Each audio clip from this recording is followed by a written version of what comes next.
Hello दोस्तों, आप सभी का अपने YouTube channel best education centre में हार्दिक स्वागत है।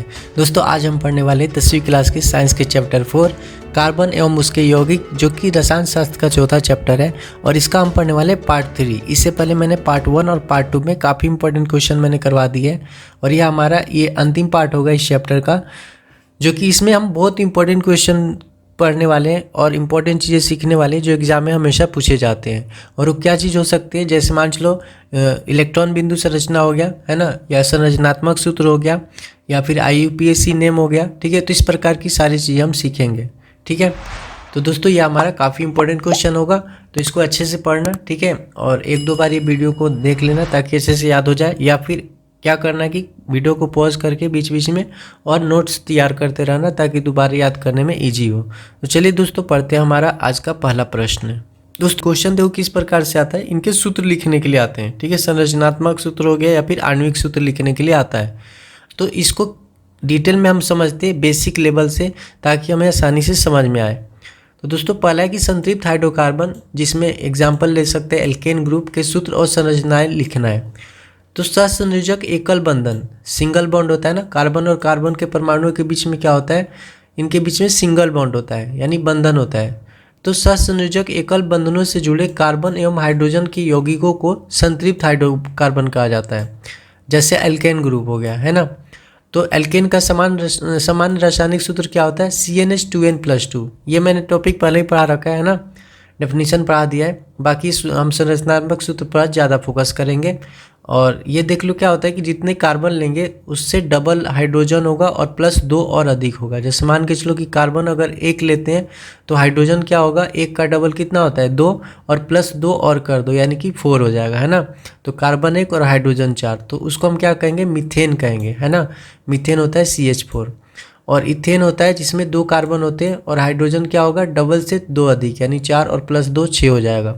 तो दोस्तों ये देखो क्या होता है कि मीथ से 1 होता है, ईथ से 2 होता है ना। तो मीथ, ईथ, फिर प्रोप होता है, फिर ब्यूट होता है। तो उसी तरीके से हम यहाँ पर एल्केन ग्रुप में क्या होता है कि मीथ के साथ एन लगा देते हैं तो मीथेन हो जाता है। ठीक है, उस तरीके से ईथ के साथ एन लगा देंगे तो इथेन हो जाएगा, प्रोप के साथ एन लगाएंगे तो प्रोपेन हो जाएगा, ब्यूट के साथ एन लगाएंगे तो ब्यूटेन हो जाएगा। तो इसी तरीके से होता है methane, ethane, propane, butane, pentane, hexane, heptane, octane, nonane और डेकेन। ठीक है, तो मेन ये 10 तक जो है याद रखना होता है। वैसे मेन 5 ही होता है, 5 तक ही संरचनात्मक सूत्र आते हैं, या 6 तक मैक्सिमम। ठीक है, तो हम इसको किस प्रकार से करेंगे देखते हैं। दोस्तों जैसे कि इसमें क्या होता है, कार्बन परमाणुओं के बीच सिंगल बॉन्ड होता है। तो मीथ में क्या होता है, एक ही कार्बन होता है और 4 हाइड्रोजन होते हैं।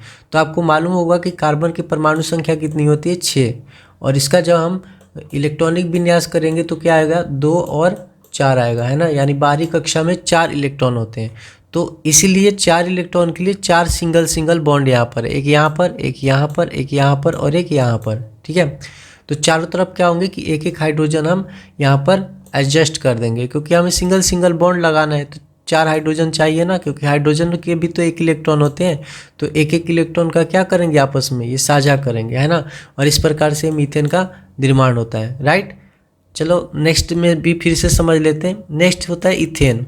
तो इथेन में देखो 2 कार्बन है और हाइड्रोजन कितना हो जाएगा, डबल से 2 अधिक, यानी 2 का डबल होता है 4, और 4 + 2 करेंगे तो कितने हो गए, 6, है ना। तो क्योंकि यहाँ कार्बन 2 है और हमें क्या करना है, सिंगल बॉन्ड लगाना है। तो यहाँ पर हम कार्बन का सिंगल बॉन्ड लगा दिए और सभी जगह क्या कर दिए कि इसके 4 हमें, क्योंकि पूरा करना है ना, बाहरी कक्षा में 4 इलेक्ट्रॉन है तो 4 का इसका क्या होगा, सहसंयोजी आबंध बनेगा।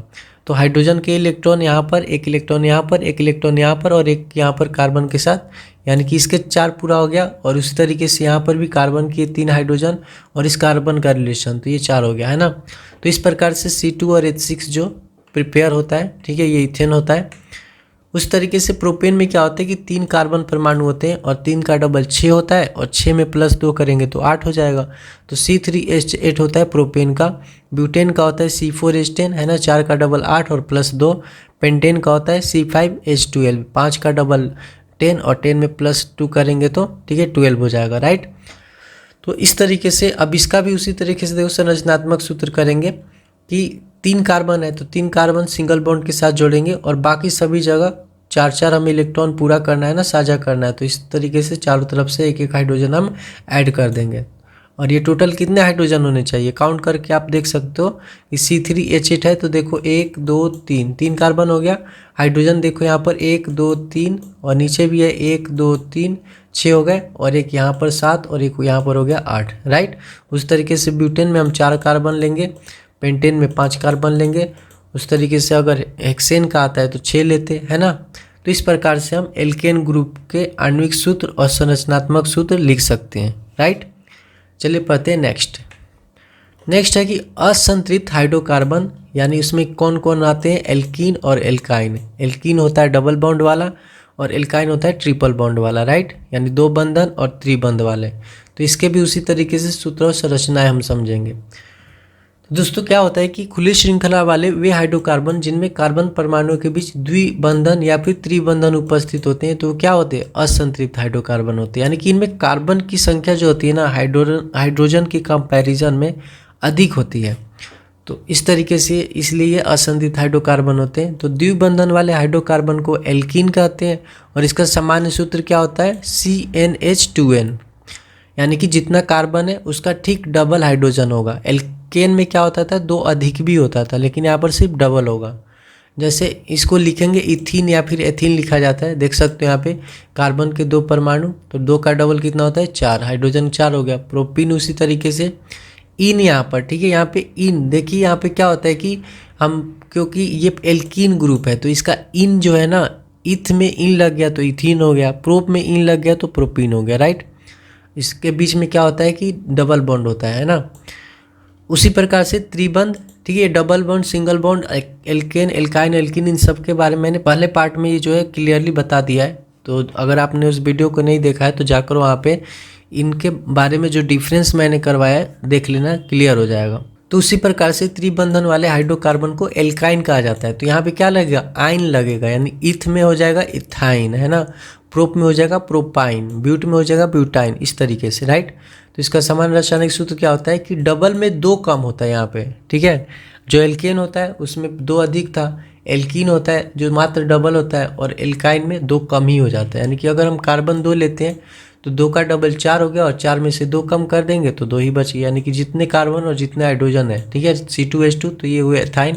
प्रोपाइन में क्या होगा कि 3 का डबल 6 होता है, और 6 में 2 कम करेंगे तो 4 हो जाएगा, यानी C3H4 क्या हो गया, प्रोपाइन का। इनके बीच में ट्रिपल बॉन्ड होता है, ठीक है, ये ध्यान रहेगा। अब इसके किस प्रकार से संरचना हम करेंगे देखते हैं नेक्स्ट। तो सबसे पहले हम एल्कीन ग्रुप पढ़ते हैं। तो एल्कीन में हमें इन लगाना होता है, यानी ईथ है तो इथीन हो गया, C2H4। तो यहाँ पर देखो कार्बन कार्बन के बीच में क्या हो रहा है, डबल बॉन्ड लग रहा है, और क्योंकि एक कार्बन को 4 इलेक्ट्रॉन का साझा करना है तो 2 इलेक्ट्रॉन इस कार्बन के साथ हो गया और 2 हाइड्रोजन हो गया ऊपर नीचे, है ना। उस तरीके से इस कार्बन का भी 2 ऊपर नीचे और 2 इसके साथ, है ना। तो ये 4 इलेक्ट्रॉन का साझा जो है कर लिया, और हाइड्रोजन को भी 1 इलेक्ट्रॉन साझा करना था तो उसने भी कर लिया। तो इस तरीके से एथीन का निर्माण हो गया, ठीक है। ये ध्यान देना, ये बॉन्ड का ध्यान रखना, 4 ही होना चाहिए कार्बन के साथ में। 4 से अधिक हुआ है, कम हुआ तो फिर आप जो है गलत कर रहे हो, ठीक है। प्रोपीन में कार्बन 3 है तो एक कार्बन जो होता है 2 कार्बन के बीच में सिंगल बॉन्ड, और बाकी एक कार्बन, मतलब एक ही कार्बन होगा ना, चाहे प्रोपीन हो, ब्यूटीन हो, पेंटीन हो, उसमें कोई 2 कार्बन होंगे जिनके बीच में क्या होगा, डबल बॉन्ड होगा, ठीक है। बाकी जितने भी कार्बन होंगे उनके बीच में सिंगल बॉन्ड होगा, और चारों तरफ से वो हाइड्रोजन से घिरे रहेंगे, ठीक है। और यहाँ पर भी पूरा होना चाहिए, यहाँ पे देखो कार्बन के यहाँ पे 2 हो गया, यहाँ पे 1 3 और 1 4, ठीक है। उस तरीके से इस कार्बन के भी 2, यहाँ पर 1 3 और 1 यहाँ पर हो गया 4। इस कार्बन के भी 1 2 3 और 4, ठीक है। तो ये 4 बॉन्ड जो है कार्बन का पूरा होना चाहिए, राइट। उस तरीके से ब्यूटीन में 4 कार्बन है तो 3 कार्बन फ्री होंगे, और चौथे जो होगा कार्बन तीसरे कार्बन के साथ डबल बॉन्ड के साथ जुड़ा होगा। उसके बाद जहाँ जहाँ अभी 4 बॉन्ड की पूर्ति करनी है तो वहाँ पर हाइड्रोजन के साथ कंबाइन कर देंगे, राइट। इसके बाद है एल्काइन ग्रुप। तो इसमें दोस्तों आइन लगता है ना, जैसे ईथ में क्या हो जाएगा, ethyne, prop propyne, bute butyne, है ना, इस तरीके से। तो इथाइन में क्या होता है, इसमें डबल से भी 2 कम होता है ना। तो कार्बन अगर 2 है तो उसका डबल हो जाता है 4, और उसमें 2 लेस करेंगे तो कितना हो जाएगा, हाइड्रोजन की संख्या 2 हो जाएगी। अब इसमें ध्यान रखना कि इनमें कार्बन परमाणुओं के बीच में ट्रिपल बॉन्ड होता है। तो यहाँ पर देखिए, यहाँ पे ट्रिपल बॉन्ड 2 कार्बन परमाणुओं के बीच में, यहाँ पे क्योंकि कार्बन को चार्ज चाहिए ना, जैसा कि मैं हमेशा बता रहा हूँ कि कार्बन को चार्ज पूर्ति होनी चाहिए, तो 3 इलेक्ट्रॉन का तो यहाँ पे साझा कर लिया ट्रिपल बॉन्ड से, और एक यहाँ पर है ना, तो टोटल कितने हो गए 4। उस तरीके से यहाँ पर भी ये कितने हो गए, यहाँ पर भी इसके कितने हो गए 4 हो गए। तो इस तरीके से एथाइन का संरचना हो गया। प्रोपाइन में 3 कार्बन है, तो एक कार्बन होगा जो ट्रिपल बॉन्ड के साथ, जो एक पेयर होगा, मतलब 2 कार्बन आपस में ट्रिपल बॉन्ड के साथ जुड़े होंगे और बाकी सारे सिंगल बॉन्ड के साथ में, है ना। और हाइड्रोजन फुलफिल होना चाहिए इनके संयोजक पूरा करने के लिए, ठीक है। ब्यूटाइन में क्या होगा कि ब्यूटेन में देखो 4 होते हैं, ब्यूट 4 होते हैं, तो ब्यूटाइन हो गया, आइन लग गया, तो इसमें एक पेयर जो है कार्बन के बीच में ट्रिपल बॉन्ड है, बाकी सबके साथ सिंगल बॉन्ड है। और हाइड्रोजन जो है उनकी पूर्ति करे 1 2 3 4 सभी कार्बन के लिए पूरा होना चाहिए, है ना। चलिए पढ़ते हैं नेक्स्ट प्रश्न। दोस्तों अगला प्रश्न है कि संरचना के आधार पर हाइड्रोकार्बन के विभिन्न प्रकार की श्रृंखला के बारे में लिखें। तो दोस्तों हाइड्रोकार्बन को जो संरचनात्मक तरीके से अलग अलग तरीके से संरचना इसका बनाया जा सकता है ना। जैसे एक होता है सीधी श्रृंखला। सीधी श्रृंखला में क्या होता है कि जितने भी कार्बन परमाणु होते हैं वो एक सीधी श्रृंखला में होते हैं, ठीक है, और साथ में उनके हाइड्रोजन या फिर क्लोरीन, ब्रोमीन, आयोडीन या ऑक्सीजन उनके साथ कंबाइन होता है। तो इस प्रकार की श्रृंखला जो होती है सीधी होती है, कार्बन इनके जो परमाणु होते हैं हमेशा क्या होता है सीधी रेखा में होती है ना। तो इस प्रकार की श्रृंखला क्या होती है सीधी श्रृंखला होती है, राइट। नेक्स्ट है शाखित श्रृंखला, यानी शाखाओं में बटा होता है, यानी कार्बन होगा फिर एक यहाँ से, जैसे यहाँ पे 5 यहाँ पे कार्बन है, यानी पेंटेन मान के चलो है, तो पेंटेन 4 एक हो गया और एक जो है यहाँ से निकल गया बाहर। इसमें देख रहे हैं कि यहाँ पे दोनों तरफ से एक एक बाहर हो गया, तो इस तरीके से शाखाओं में बन जाता है। तो पेंटेन के जो है 3 संरचना होते हैं, एन पेंटेन, ठीक है, आइसोपेंटेन और नियोपेंटेन। तो यहाँ पर देख सकते हैं कि जो है सीधी, ठीक है, सीधी श्रृंखला है ना, सारे कार्बन एक साथ है, और ये जो ब्रांच में है, एक जो है इस टाइप का है ना, और ये जो है इस टाइप का है। तो इस टाइप के जो श्रृंखला होते हैं वो नियोपेंटेन का होता है, ठीक है। अगर पेंटेन है तो, अगर ब्यूटेन होता है तो नियोब्यूटेन होता है। उस तरीके से ये जो है आइसोपेंटेन का है, राइट। तो दोस्तों उपरोक्त तीनों उदाहरण में देख सकते हैं कि आणविक सूत्र समान है, यानी कि सबका सूत्र क्या है यहाँ पे C5H12 है ना। आप किसी में भी काउंट करोगे तो सब में कार्बन 5 है, हाइड्रोजन 12 है, लेकिन इनकी संरचना भिन्न भिन्न है। तो इस प्रकार की यौगिक को क्या कहते हैं संरचनात्मक समावयव कहते हैं, ठीक है। यानी संरचना के आधार पर क्या है अलग है, लेकिन उनके जो परमाणु संख्या है और कुल अणु की संख्या है वो लगभग समान, मतलब वह क्या मतलब समान ही होता है, राइट। और नेक्स्ट एक संरचना होता है वलय संरचना, ठीक है, वलयाकार होता है, जिसमें आप देख सकते हो ये इस प्रकार से संतृप्त होता है, यानी कार्बन के बीच में सिंगल सिंगल बॉन्ड होता है और इसके साथ बगल में इस तरीके से यहाँ पर हाइड्रोजन या क्लोरीन या फिर कोई अन्य तत्व जो है जुड़े होते हैं, ठीक है। तो ये सभी जगह होते हैं। तो इस तरीके से देख सकते हो कि 2 यहाँ पर और 2 यहाँ पर, तो हर कार्बन के 4 पूरे हो जाते हैं। और असंतृप्त में क्या होता है कि एक एक छोड़कर एक सिंगल होगा, फिर एक डबल होगा, फिर एक सिंगल होगा, फिर एक डबल होगा, यानी कि तो देख सकते हैं यहाँ पर एक बहुभुज की तरह, ठीक है, बहुभुज की तरह, पॉलीगनल की तरह एक संरचना बनता है। यहाँ पर देखो सब में एक एक हाइड्रोजन हो जाएगा, ठीक है, सभी जगह क्या हो जाएगा एक एक हाइड्रोजन आ जाएगा। तो इस तरीके से क्या हो जाएगा कि ये 3 और 1 4 और 3 1 4 सभी जगह ही 4 क्या हो जाएंगे इसके पूरे हो जाएंगे इस टाइप के श्रृंखला में, ठीक है। इसके एग्जाम्पल देख सकते हैं, जैसे हेक्सेन हो गया, हेक्सेन के कार्बन 6 होते हैं, हाइड्रोजन 12 होते हैं। तो यहाँ पर देखो 1 2 3 4 5 6 कार्बन है, और क्योंकि सिंगल सिंगल बॉन्ड हो रहा है तो यहाँ पर 2 ही कार्बन का पूरा हो रहा है, तो 2 हाइड्रोजन सभी जगह ऐड कर लिया गया। तो 6 का डबल कितना होता है 12। और बेंजीन है, ठीक है, बेंजीन का सूत्र होता है C6H6, ठीक है, बेंजीन का सूत्र C6H6 होता है। तो इसमें आप देख सकते हो कि सिंगल डबल इस तरीके से कॉम्बिनेशन है। तो क्योंकि यहाँ पर ये 2 हो गया और एक यहाँ पर हो गया 3 हो गया, एक और चाहिए ना, क्योंकि कार्बन के बाहरी कक्षा में 4 इलेक्ट्रॉन होते हैं, तो 4 इलेक्ट्रॉन का साझा करेगा, तो एक हाइड्रोजन से यहाँ साझा कर लिया। उस तरीके से इस कार्बन के लिए 2 यहाँ पर, एक यहाँ पर और एक यहाँ पर, मतलब सबके 4 इलेक्ट्रॉन पूर्ति हो रहा है। ये इंपॉर्टेंट है बेंजीन, ठीक है, इसको ध्यान रखना, एग्जाम में आ जाता है बेंजीन वाला। बाकी आगे भी हम पढ़ेंगे संरचनात्मक सूत्र। चलिए पढ़ते हैं नेक्स्ट क्वेश्चन। दोस्तों नेक्स्ट प्रश्न है जो कि एग्जाम में पूछे जाते हैं ना, कि निम्न का इलेक्ट्रॉन बिंदु संरचना लिखे। आपने देखा होगा बुक में भी इस प्रकार के क्वेश्चन है। तो बिंदु संरचना होता क्या है, तो प्रत्येक जितने भी तत्व है ना उनके बाहरी कक्षा में कुछ इलेक्ट्रॉन होते हैं, तो उसको संयोजी इलेक्ट्रॉन कहा जाता है। तो प्रत्येक इलेक्ट्रॉन की प्रवृत्ति होती है कि अपनी अष्टक को पूरा करने के लिए या तो इलेक्ट्रॉन का ग्रहण करता है या फिर त्याग करता है, यानी कि इलेक्ट्रॉनों का साझा करता है। तो इस प्रकार से उनके बीच में बॉन्ड बनता है। तो उसी को हमें दर्शाना है, ठीक है। तो उसको डॉट द्वारा या फिर हम क्रॉस द्वारा दर्शाते हैं। तो इसको समझोगे तो आसानी से समझ में आ जाएगा, कोई मुश्किल चीज़ें नहीं होती। जैसे हाइड्रोजन है, तो हाइड्रोजन के बाहरी कक्षा में एक ही इलेक्ट्रॉन होता है ना। वैसे बाहरी कक्षा क्या है, हाइड्रोजन के पास एक ही इलेक्ट्रॉन होता है। तो हाइड्रोजन के पास एक इलेक्ट्रॉन है और दूसरे हाइड्रोजन के पास भी एक इलेक्ट्रॉन है। और क्योंकि क्या कितना चाहिए इनको, 2 इलेक्ट्रॉन चाहिए। एक होता है 2, उसके बाद वाले तत्व जो होते हैं हीलियम के बाद वाले, उनको चाहिए होता है 8 बाहरी कक्षा में, है ना। तो इसी तरीके से इनको 2 पूरा करने के लिए आपस में एक एक इलेक्ट्रॉन के यहाँ पर क्या कर रहे हैं, साझेदारी कर रहे हैं। और इस प्रकार से ये क्या बनता है, H2 अणु का निर्माण होता है, राइट। क्योंकि इनके बाहरी कक्षा में एक ही इलेक्ट्रॉन होता है, तो एक एक इलेक्ट्रॉन का ही साझा करेंगे।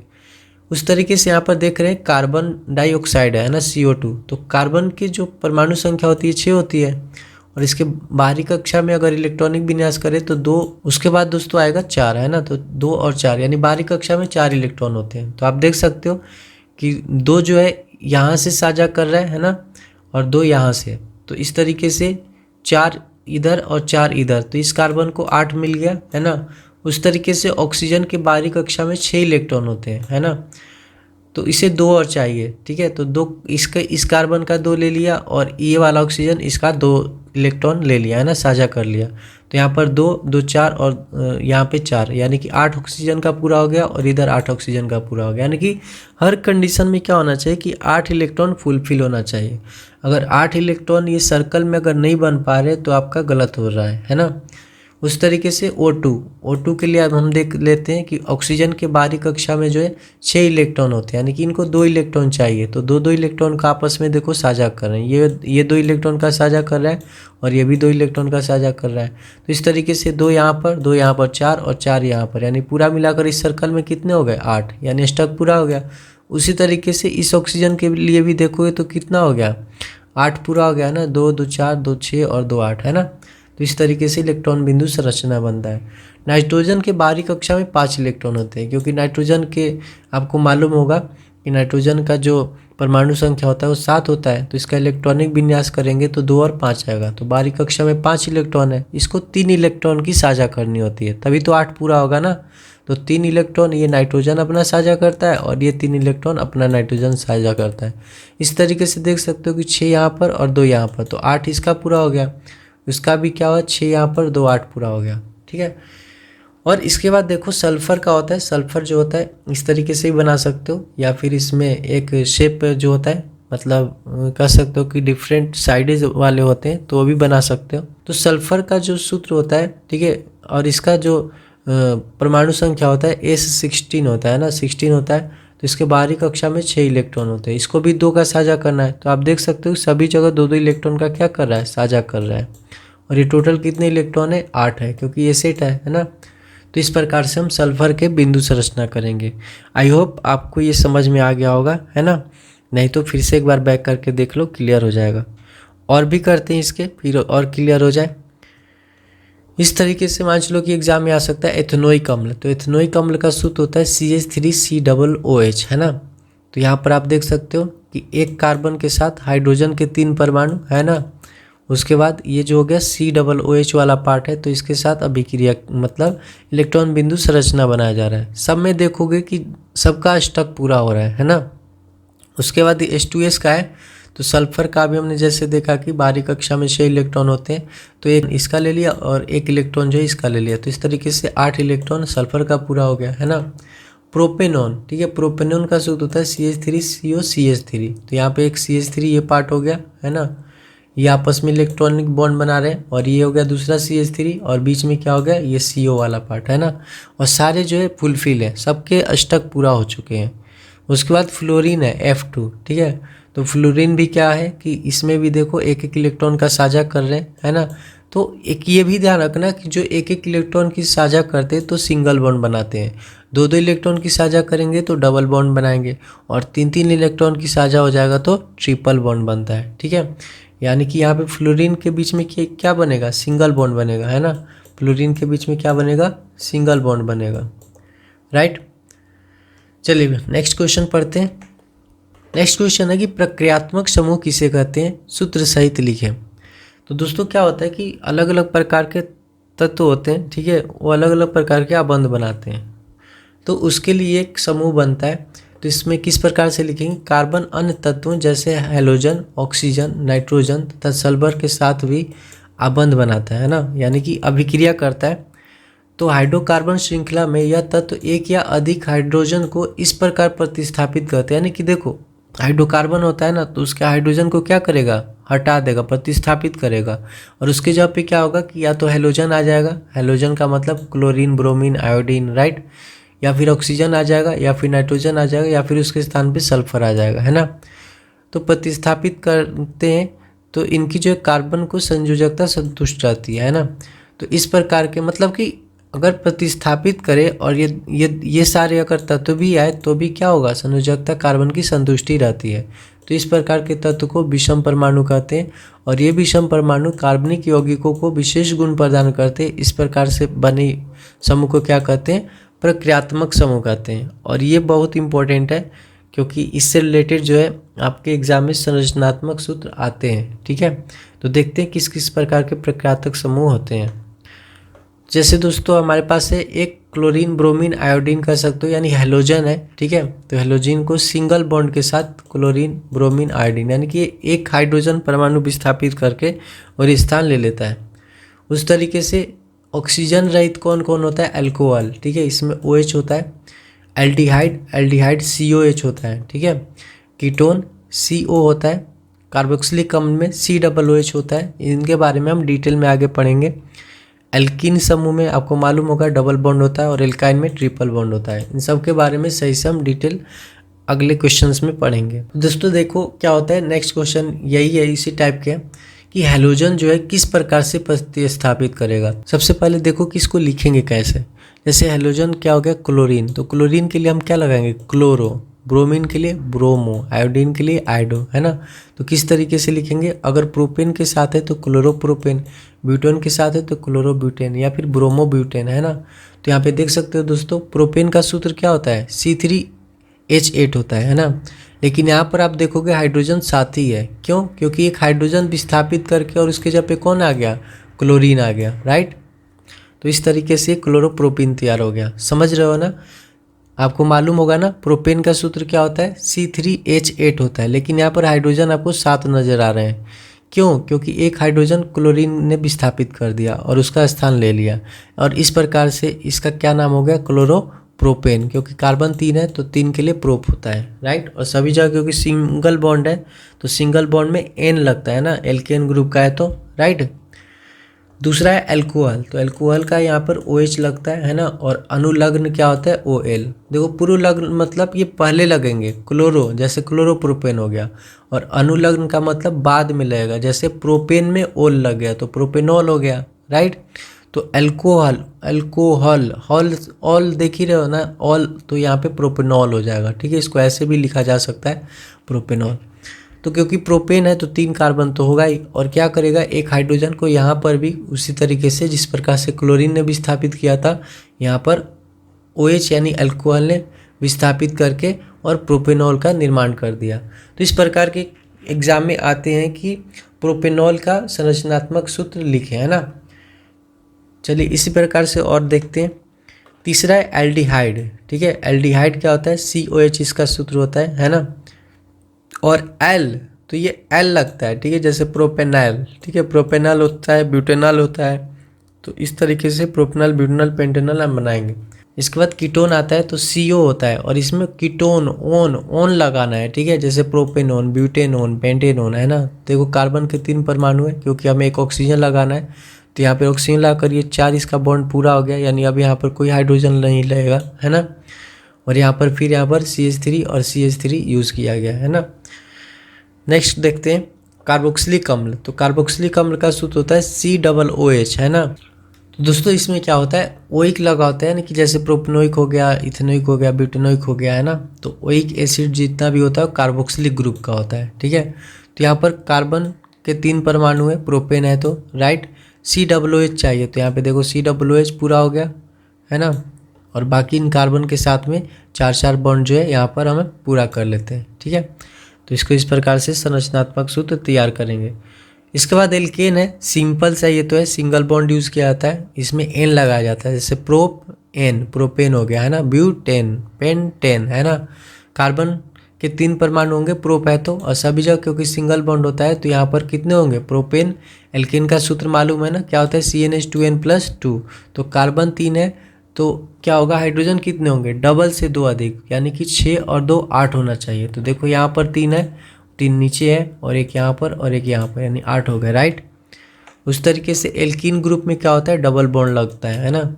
तो डबल बॉन्ड के साथ लगाएंगे, प्रोपीन में 3 कार्बन तो होगा ही, लेकिन एल्कीन क्या होता है कि CnH2n होता है, कार्बन का डबल होता है हाइड्रोजन।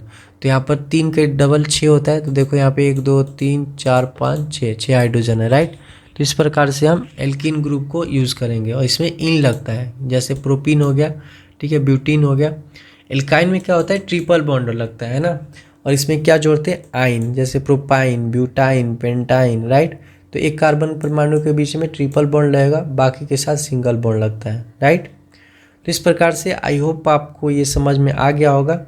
तो कुछ क्वेश्चन करते हैं जो कि एग्जाम में बहुत बार पूछे गए हैं और अक्सर पूछे जाते हैं कि किस प्रकार से हम संरचनात्मक सूत्र लिख सकते हैं, ठीक है। तो ये देखो, ये क्वेश्चन आ गया आपका कि निम्न यौगिकों के संरचनात्मक सूत्र लिखें। तो पहला है ब्यूटेनोन, ब्यूटेनोन, ठीक है, कीटोन ग्रुप का है, समझ रहे हो ना, कीटोन में नोन लगते थे ना, तो कीटोन ग्रुप का है, और कीटोन का फॉर्मूला क्या होता है, CO होता है, ठीक है। इसको अच्छे से प्रैक्टिस कर लेना। ब्यूट में कितने कार्बन होने चाहिए, 4। तो देख सकते हो आप 1 2 3 4 कार्बन परमाणु है, और क्योंकि यहाँ पर तो ये जो है बॉन्ड पूरा हो गया इस कार्बन का, है ना, 4 मिल गया, तो बाकी सबके जगह पे क्या हो जाएगा, एक एक हाइड्रोजन लगा देंगे, ठीक है। तो इस प्रकार से आसानी तरीके से संरचनात्मक सूत्र लिखा जाता है। उस तरीके से ब्रोमोपेंटेन, यानी पेंटेन में क्या हो रहा है, ब्रोमीन आ रहा है, तो पेंटेन में 5 है ना, पेंटेन में 5 कार्बन होंगे, और डबल से 2 अधिक, यानी 12 हाइड्रोजन होना चाहिए था, लेकिन 11 यहाँ पर होगा, क्योंकि जो ब्रोमीन है ना, हाइड्रोजन को क्या करेगा, विस्थापित करेगा, और एक हाइड्रोजन के जगह पे हम क्या यूज़ करेंगे, ब्रोमीन, है ना।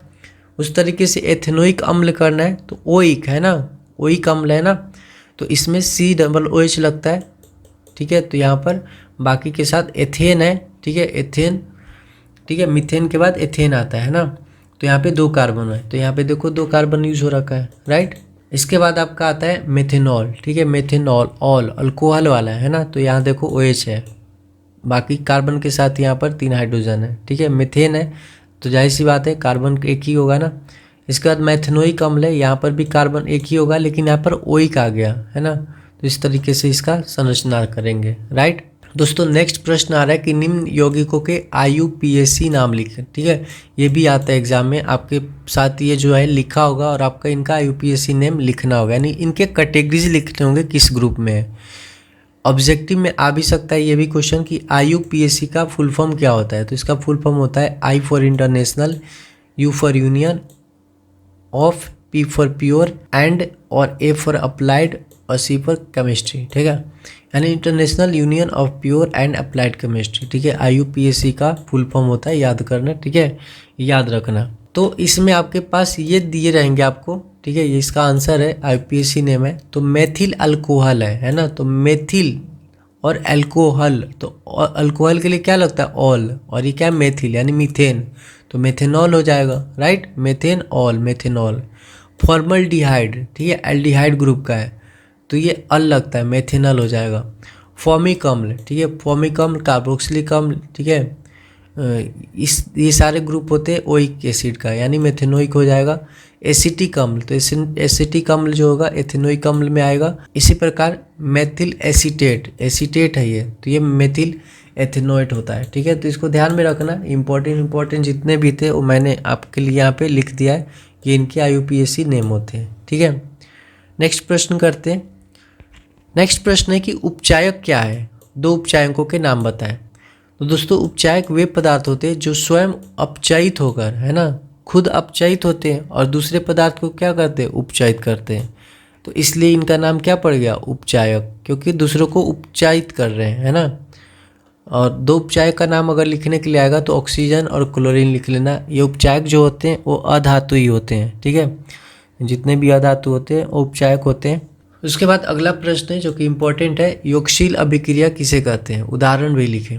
तो वैसी अभिक्रियाएं जिनमें दो भिन्न अणु सीधे संबंधित हो जाते हैं, है ना, सीधे एक दूसरे से संबंधित हो जाते हैं तथा किसी का कोई भाग अलग नहीं होता, तो योगशील अभिक्रिया ये कहलाती हैं, है ना। इसको एग्जाम्पल के साथ समझेंगे तो अच्छे समझ में आ जाएगा। इस अभिक्रिया के फलस्वरूप जो उत्पाद बनता है ना, उसको योगशील उत्पाद कहते हैं, ठीक है। तो योगशील अभिक्रिया में प्रायः असंतृप्त कार्बनिक यौगिक ही भाग लेते हैं, क्योंकि जो असंतृप्त कार्बनिक यौगिक है वो क्या किस में परिवर्तित हो जाता है, संतृप्त में। असंतृप्त कार्बनिक यौगिक है वो संतृप्त यौगिक में परिवर्तित हो जाता है। जैसे आप एग्जाम्पल देख सकते हो कि एथिलीन क्लोरीन से अभिक्रिया कर रहा है, ठीक है, एथिलीन है, ये देखो एथिलीन हो गया, और ये क्या कर रहा है कि क्लोरीन से अभिक्रिया कर रहा है। तो यहाँ पे देखो एल्कीन ग्रुप का है, डबल बॉन्ड है, और यहाँ पर क्या हो गया, सिंगल बॉन्ड, क्या बन गया, ये बन गया आपका एथिलीन डाइक्लोराइड बन गया, ठीक है। तो इस प्रकार से हम योगशील अभिक्रिया का जो है आंसर लिख सकते हैं।